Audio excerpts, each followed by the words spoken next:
আজকে এই নির্বাচনী জনসভার সম্মানিত সভাপতি, উপস্থিত মঞ্চে উপস্থিত ধানের শীতের প্রার্থীগণ, নেতৃবৃন্দ, উপস্থিত জুলাই যোদ্ধা, জুলাই পরিবারের সদস্যবৃন্দ, যোদ্ধাদের, উপস্থিত বিরামপুরবাসী ভাই ও বোনেরা, দিনাজপুরের বিভিন্ন উপজেলা থেকে আগত মুরব্বীবর্গ ভাই ও বোনেরা, আসসালামু আলাইকুম। আসসালামু আলাইকুম। কেমন আছেন আপনারা? আলহামদুলিল্লাহ, আমি কিন্তু আজকে খুব ভালো আছি। বহু বছর পর নানি বাড়িতে এসেছি, বহু বছর পরে আলহামদুলিল্লাহ আল্লাহর আমাদের নানি বাড়িতে এসে আমি খুব ভালো আছি। এখন নাতি দিয়ে আসলো, কিছু খাওয়ালেন না আপনারা, এটা কেমন ভালো কথা হইল? তাহলে একটা জিনিস দিতে হবে নাতিকে। নাতি যে আসছে, নাতিকে কিছু দিতে হবে না? কি দিবেন নানি বাড়ির লোক? হ্যাঁ, ভোট দেবেন? কিসে ভোট দেবেন? ধানের শীষে। প্রিয় ভাই বোনেরা, উপস্থিত মুরব্বীবর্গ, মা বোনেরা, আজকের এই বিশাল নির্বাচনী জনসভায় আমরা সকলে এখানে একত্রিত হয়েছি। কেন একত্রিত হয়েছি আমরা? এই যে সামনের 12 তারিখে যে নির্বাচন অনুষ্ঠিত হবে, সেই নির্বাচনে বহু বছর পরে এই বাংলাদেশের মানুষ তাদের রাজনৈতিক অধিকার প্রয়োগ করবে। এই যে বললাম, এই মঞ্চের পাশে 13টি পরিবারের সদস্য এখানে বসে আছে। এই মানুষগুলোর স্বজনরা এই অধিকার অর্জনের জন্য, বাংলাদেশের মানুষের অধিকার অর্জনের জন্য নিজের জীবন উৎসর্গ করেছিল। গত 16 বছরে আমাদের বহু নেতাকর্মী অত্যাচার, নির্যাতনের শিকার হয়েছিল বাংলাদেশের মানুষের এই রাজনৈতিক অধিকার অর্জনের জন্য। আজ আমাদের সামনে এই আল্লাহর রহমতে এই সুযোগ এসেছে। আজ আল্লাহর রহমতে আমাদের সামনে এই সুযোগ এসেছে। আজকে আমরা এই এলাকার যত মানুষ আছে, সে মুসলমান হোক, হিন্দু হোক, আদিবাসী হোক, খ্রিস্টান হোক, বৌদ্ধ, সকলে মিলে আজকে 12 তারিখে আমরা এই আগামী 12 তারিখে আমরা আমাদের রাজনৈতিক অধিকার প্রয়োগ করব। এখন প্রিয় ভাই বোনেরা, এই যে রাজনৈতিক অধিকার প্রয়োগ করব, শুধু ভোট দিলেই হবে না। এই নির্বাচন হতে হবে। আমাদের আরেকটি লক্ষ্য বা উদ্দেশ্য আছে এই নির্বাচনের। কি সেটি?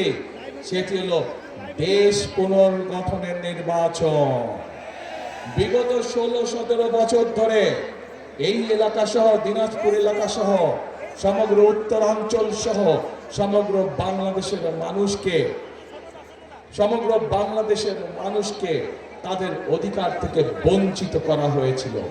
তাদেরকে তাদের ন্যায্য অধিকার থেকে বঞ্চিত করা হয়েছিল। সমগ্র বাংলাদেশের মানুষের চিকিৎসা ব্যবস্থা ভেঙে পড়েছে। নারীদের অধিকার থেকে নারীদেরকে বঞ্চিত করা হয়েছিল। তরুণ সমাজ, যুবক সমাজের সদস্য, তাদের কর্মসংস্থানের ব্যবস্থা ঠিক মতন করা হয়নি। এলাকার ঠিক মতন উন্নয়ন করা হয় নাই। মিল ফ্যাক্টরি স্থাপন করা হয় নাই। বাংলাদেশের ভবিষ্যৎ সন্তান যারা, তাদের শিক্ষার ব্যবস্থা ঠিকভাবে করা হয় নাই। এলাকার রাস্তাঘাটে ঠিকভাবে পুনর্নির্মাণ করা হয় নাই, মেরামত করা হয় নাই। হাসপাতালগুলোতে ঠিক মতন ডাক্তারের ব্যবস্থা করা হয় নাই। স্কুল কলেজগুলোতে ঠিক মতন শিক্ষকদের ব্যবস্থা করা হয় নাই। প্রিয় ভাই বোনেরা, এই অবস্থার পরিবর্তন করতে হবে। আপনারা কি এই অবস্থার পরিবর্তন করতে চান? তাহলে প্রিয় ভাই বোনেরা, আমরা অতীতে দেখেছি ধানের শীষ যতবার দেশ পরিচালনার দায়িত্বে ছিল, ধানের শীষ চেষ্টা করেছে যে এলাকার উন্নয়ন করতে, স্কুল কলেজ, রাস্তাঘাট, মসজিদ, মাদ্রাসা নির্মাণের চেষ্টা করেছে।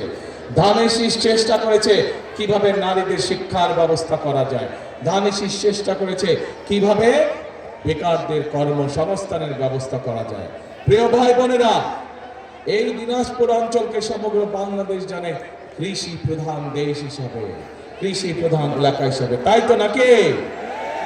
এখন এই কৃষি প্রধান যে অঞ্চল, কৃষি প্রধান যে এলাকা, এই এলাকায় আমরা চাই কৃষির সাথে সম্পর্কিত শিল্প গড়ে তুলতে ধীরে ধীরে, যাতে করে কৃষির সাথে, যেমন এই এলাকার লিচু বিখ্যাত, বাংলাদেশ বিখ্যাত, জগৎ বিখ্যাত এই এলাকার লিচু, কিন্তু এই লিচুকে প্রক্রিয়াজাতকরণের মাধ্যমে আমরা বিদেশে রপ্তানি করতে পারবো, কিন্তু সেইটা এখনো করা সম্ভব হয়নি।